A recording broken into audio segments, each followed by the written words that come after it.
Welcome back mga kumarites. For today's video is magluluto tayo ng ginisa sa kamatis na pusit. So, samahin nyo ako sa pagluluto. So, una, umpisahan natin sa pag-iinit ng mantika at paggisa ng ating bawang.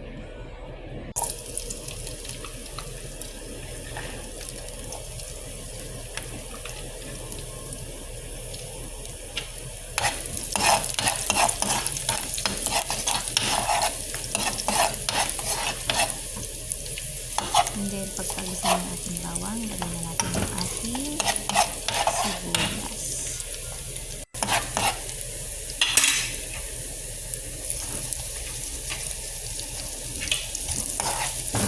Igisa lang din natin yung ating sibuyas. At pagkagisa ng ating sibuyas, lagyan na natin yung ating kamatis.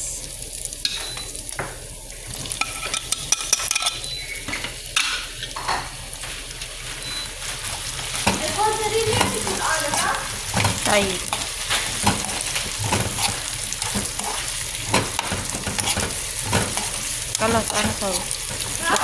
Kalas ana sa iba syuk saat.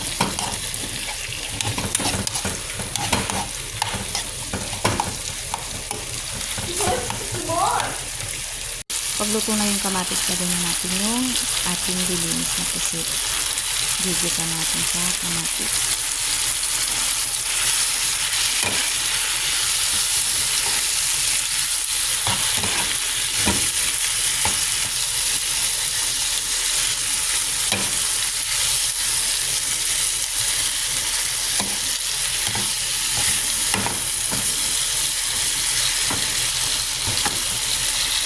And then, maglagay lang tayo ng pamintang durog.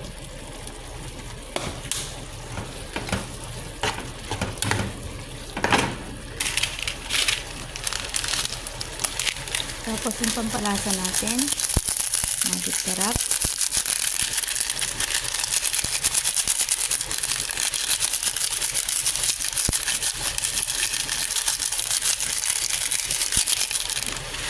And then, mag-add lang tayo ng konting toyo.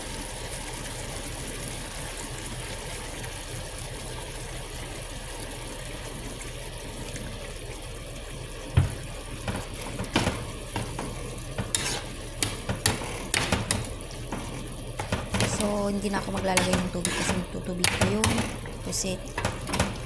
Pakuluan lang natin siya ng maigi. So, ito na siya. Tingnan lang natin yung sabaw kung okay na ba yung alat. Yung lasa niya.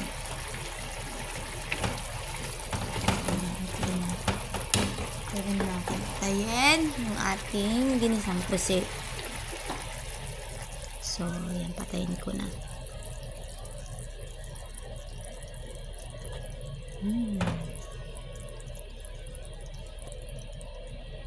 So, eto na po yung ating ginisang pusit.